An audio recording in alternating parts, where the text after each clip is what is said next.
And they said that night vakati usiku ihwo there would be destruction kwaizova nekuparara in Egypt. muEgypt.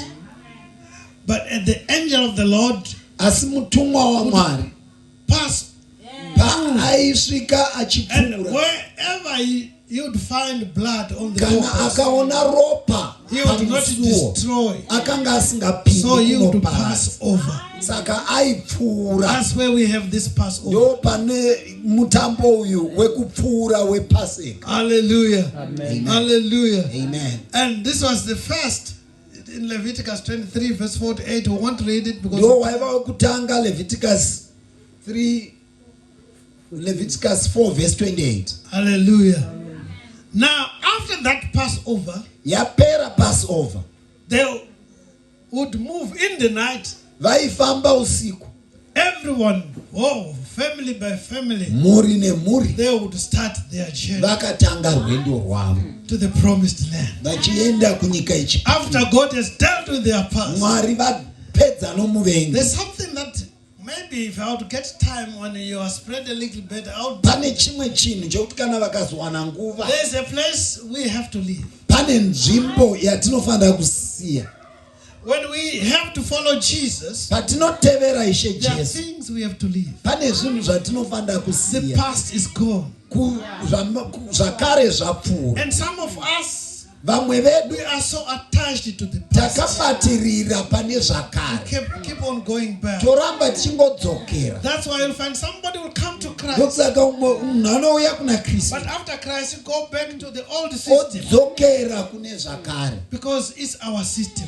Nokuti Our maitiro ancestors were edu. doing this system. Vakuru vedu madzitateguru aidai. But God dealt with the past. Mwari He brought vakapedza destruction. zvekare. Every firstborn in the land of Egypt vakauraya died that matangwe night. ose eIjipita. Hallelujah. Amen. Certain things we will have to leave.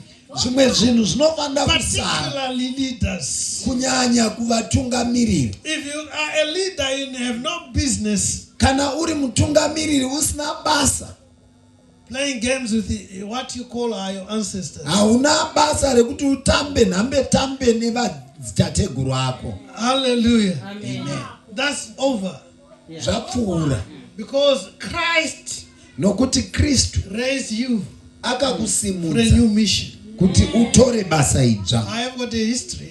Vane nhoroondo, I've got a past. vane kwavakabva. Right now, I'm trying to gather information for our people. Vari kuedza kuvunganidza nhoroondo yevanhu vavo. I want to write a book Vanoda kunyora bhuku, about our own particular clan. kunyora pamusoro Just for peclan the ravo, sake of history. kungoitira Not because I nhoroondo. want to worship them. Kwete nokuti vanoda kuvanamata, Because I want to know, I want all people to know where we came vanoda from. kuziva kuti vanhu vakabva nekupi. We are in Berengwa now. Vari kumberengwa. By the history of my people, we came from Buhera. Nehistory yevanhu vanobva pabuhera. But now we were raised down there. We don't know anything about Buhera. Vatova kumberengwa But we have kwavachina a story of how we chavachaziva moved down chekubuhera. there. Vane nhoroondo And yekuti I'm vakafamba researching on sei. it, and I'll write a book Vari about kutsvaka it. uye vari Just for our kunyora people. bhuku. But I'm Kungoitira not vanhu. worshiping. Asi So havasi I'm kuvanamata. saying it's not about saying the history, the background is bad or what. Hakusi kuti That's history who we are. yakaipa. That's where we Ndizvo came from. zvatiri, But we won't go ndokwatakabva. back there to Asi worship. hatidzokeri ikoko kunonamata. Hallelujah. Amen. So people have to leave their past. Vanhu vanofanira kusiya Into a kwavakabva. future. Vopinda And some mune of us here, we zvakamangwana. are at church, and Vamwe sometimes vedu pano because tiri of muchechi attachment nokuda to kwokubatirira the past, we keep kune on and do other kwatakabva. things at night. Tinoramba tichiita zvimwe The day we zvinhu come to church and say usiku. Masikati touya hallelujah. kuchechi But toti at night we go haleluya. and offer Usiku whatever to our toenda ancestors. tononamata midzimu God nezvimwe dealt zvakavanzika. with Egypt Mwari vakaparadza matangwe muIjipiti. because there was a promised Nokuti land. kwaiva nenyika yechipikiro. There was Canaan ahead. Kwaiva neKenani. Hallelujah. Amen. Now Abraham, when he was called by God, Abraham paakadanwa he had to naMwari leave home. akasiya musha. He was bred and born in a place called Ur of the Chaldees, Akakurira kunyika yavakaradhiya. where all his ancestry could be traced. kwaaigona But when God kunyatsoona came to Abraham, madzitateguru ake, he says, Mwari akauya kuna take your Abrahamu family akati and siya go to mhuri a yako, land which I will show you. enda kunyika yendichakutaridza. God deals with the past. Mwari vanoparadza People must be zvekumashure. able to leave their Vanhu past. vanofanira kusiya And that's when they will discover their zvekumashure, ministry. votanga kuona kushumira That's kwavo. where they will discover what Ndo they can do pavanotanga and kuzoziva what they can zvavangaita be for the Lord. nezvavangava vachiitira If you Mwari. don't leave your Asi past, kana ukasasiya you zvekumashure, have no future. hauna You have ramangwana, no place in the ministry. hauna nzvimbo mushumiri. Abraham had to leave.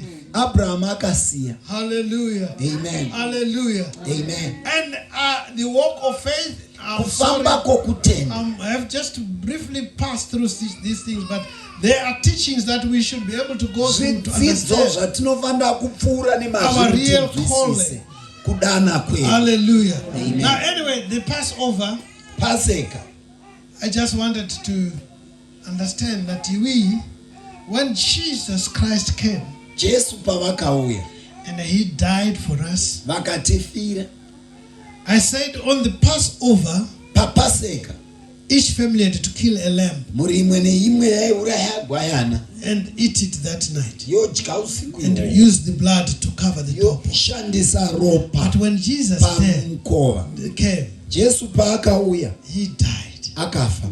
Hallelujah. Amen. His blood was shed. Ropa rake He rakadeuka, became our Passover lamb. akava gwayana repaseka yedu. This is why we are here today. Ndokusaka tiri pano We say nhasi, it's Easter kuti iEaster, because our Passover lamb nokuti gwayana repaseka has yedu been slain. rakaurawa. Jesus died Jesu and he rose from the dead. akamuka And he kubva saw kune what vakafa. it was like Ukaona and what zvakanga it is zvakamira like. sei. It's like now. Zvaka- Ready, set, go. Kutumwa kumhanya. Because Jesus died, Nokuti Jesu akafa, we should be running now. tofanira kumhanya. That's where we will see the power of God. Patichaona simba raMwari. The power of God, yes, the Simba judgment raMwari was shown kutongwa in kwakaitwa Egypt. muIjipita. It was just judgment. Kwaiva But kutongwa. the power to move Asi simba was rokufamba shown on the way to Canaan. rakaratidzwa munzira kuenda kuKenani. God did a lot of miracles. Mwari vakaita zvakawanda.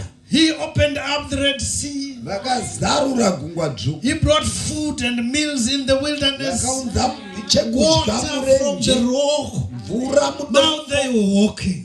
Now Zvinovofamba. they were going somewhere. Zvinovoenda They kumwe. crossed the river Jordan Jordan. and the rest of the story as you know it. The power of God is shown when we are Simba moving. raMwari rinoratidzwa kana The Bible muchifamba. says this sign shall follow them that Bhaibheri believe. zvichatevera. This is what they will do. Because the Passover lamb has Nokuti been slain. gwayana repaseka rafa. I don't know what you people who go to the Handizivi kuti ancestors want. imi vanhu I don't know what you want from your ancestors. munoenda kumadzitateguru kuti I don't know munodei. what power you want there. Handizivi kuti munoda simba ripi kudzin'anga. Because Jesus released the power Nokuti Jesu when he wakaregedzera died simba. on the cross Akafa and he pamuchinjikwa. said it's finished. Akati zvapedzwa. You can now move on. Chiendai We have mberi. all the power we Tine need, simba all rose the authority ratinoda. we need. Chikuriri chese I don't know what chatinoda. you want from your Handizivi kuti ancestors. munodei kumanjuzu nokuva Can you ask your friend, nekumadzitateguru enyu. what do you want there? Unodei You ikoko. sometimes meet as a community. Unodei. What are you looking for? Muri kutsvakei. Jesus died on Jesu the cross. wakafa Your pamuchinjikwa.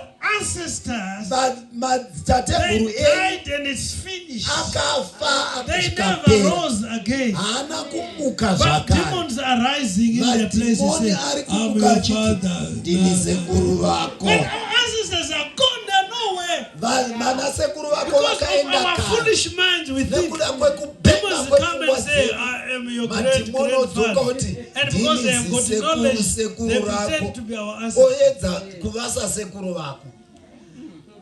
One of my uncles Umwe wemadzisekuru angu was a real witch doctor. yaiva ng'anga in the region. He yemandorokwati. was well known in the district. Aizikamwa mudistrict. People were afraid of him. Vanhu vaimutya. A lot of stories were told about him. Kwaitaurwa zvakawanda But when my mom died, asi mai vavo pavakafa, he was the man standing for a father. ndiye wakanga akamirira baba. And my uncle said, we want your father to be there for us to bury Vanasekuru vakatoda kuti baba vako your vavepo mother. tivige mai vako. And I had to go there. I remember it was by night. We were in a car Vakaenda usiku vari with my friend, my cousin. neshamwari yavo. And we visited him far off there and said, Vakasvika ikoko Mom is dead vakati mama vashaya, and uncles want you. vanasekuru vanokudai. Now my mom was a Christian, a believer, Mai vavo vaiva mutendi, and I'm a believer. ivo But mutendi, the uncles wanted the rituals. asi You know. vanasekuru vaida And I kupira. had told them I don't want rituals. Vakaudza kuti I'm a hapana Christian now. zvekupira pano They said, now naukristu. let's see. They will call him Vakati father. ngatione tiadana My baba father was vako, a nganga. baba ing'anga. So they said it would now be easier. Vakati I remember hazvichaita nyore. myself in a truck. We were in front. Vakarangarira vari My mutra, cousin was the driver. shamwari yavo I was- ichidhiraivha. On this side, Uku kurutivi my uncle was in the middle sitting. sekuru ng'anga iri And when we were pakati, traveling to the funeral, vachifamba vachienda. I said, Uncle, he said, yes, mom. Ndikati sekuru, kai mwanangu. You know I'm a Christian. He said, yes. Ndikati moziva ndiri mukristu, kai And they said, my mom was a Christian. He said, kai yes. moziva kuti mai vangu vaiva mukristu, kai ndozviziva. And I said, I don't want karanga. Vakati handidi zvikaranga Wow. pamari wavo. That was, I was talking to a real nganga. Vaitotaura Not neng'anga a chaiyo chaiyo, fake nganga. kwete zving'anga zvenhema. And they know what he did, surprise. Moziva kuti akaita zvaakaita The zvakavakatya moment I mwana. said that I'm a Christian, I don't want Pavakati ndiri karanga. mukristu handidi zvikaranga, He raised up his hand. vakasimudza maoko. Said, I'm afraid of you, Jesus. Ngati ndotya Jesu wako. I went to Mozambique. Ndakaenda kuMozambique, I went undersea. ndakaenda pasi pegungwa, All the rituals. ndakaita zvose, But I'm afraid of you, Jesus. ndotya Jesu wako. I said, God, Ndikati I'm Mwari, representing somebody great. ndakamirira mumwe ane simba. There is no power greater than Hapana Jesus. simba rakakura He sera told me Jesu. that. Akataura izvozvo. Hallelujah. And then we